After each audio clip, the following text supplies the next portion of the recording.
perbedaan Malaysia dengan Indonesia ya, di segi perniagaan atau berdagang lah. Contohnya kita itu punya warung makan ataupun kedai. Kalau kita kan toko manisan, kalau di Indonesia bilangnya. Kalau di sini tuh kedai runcit. Nah kalau kita warung makan ya kan, kalau di sini kan kedai makan, antara warung dengan kedai. Ya. Kalau kita kan sudah kena palang ya. Ini kenapa tidak? Karena yang tidak dipalang itu mereka itu mengikuti SOP. Apa sih itu SOP? Maksudnya itu ya peraturan lah gitu kan. Karena kalau di sini itu harus ada permit.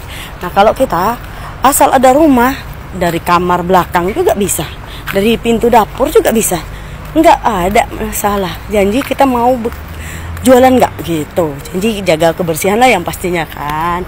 Biar apa? Biar banyak pelanggan. Nah itu aja. Di sini hampir kena semua. Kenapa? Karena tidak ada lesen. Nah, kenapa yang tidak dipalang itu tidak kena? Karena mereka ada lesennya. Nah, itu. Lesen itu apa? Surat izin berniaga atau berusaha gitu ya. Banyak sih perbedaannya ya antara nah, semalam itu ada ini diperiksa ya, toko-toko yang udah di palang kuning itu karena belum ada lesen katanya. Jadi ya betapa senangnya kalau di Indonesia. Bukan kalau di Indonesia itu senang, tidak ada aturan-aturan seperti itu. Janji kan kalau kita itu jangan jual-jualan yang minuman keras kayak gitu kan. Lagian kayak kita kan jualan manisan gitu kan. Kalau di sini tuh kedai runcit. Kalau kedai runcit kalau di sini itu kalau mau jualan kayak rokok gitu kan, ya mereka juga harus ada lisennya.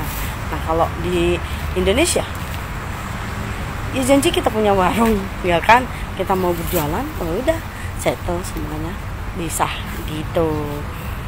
Di Malaysia ini memang senang sih untuk kita itu berniaga kayak kita jualan, karena banyak manusianya, udah pasti laku laris lah manis ya kan. Tapi itu dia, kita harus mematuhi undang-undang peraturan tadi. Aku juga nggak tahu ya, ini aku cuma mau ngasih informasi sih untuk teman-teman yang belum pernah ke Malaysia atau yang pengen tahu lah ya kan kehidupan di Malaysia seperti apa. Tapi nggak tahu nanti ini melanggar SOP-nya TikTok enggak ya, karena kalau melanggar SOP-nya TikTok dari kata-kata juga video ini akan dihapus gitu. Nah yang mau nanya lagi seputar Malaysia bisa ditulis di kolom komentar.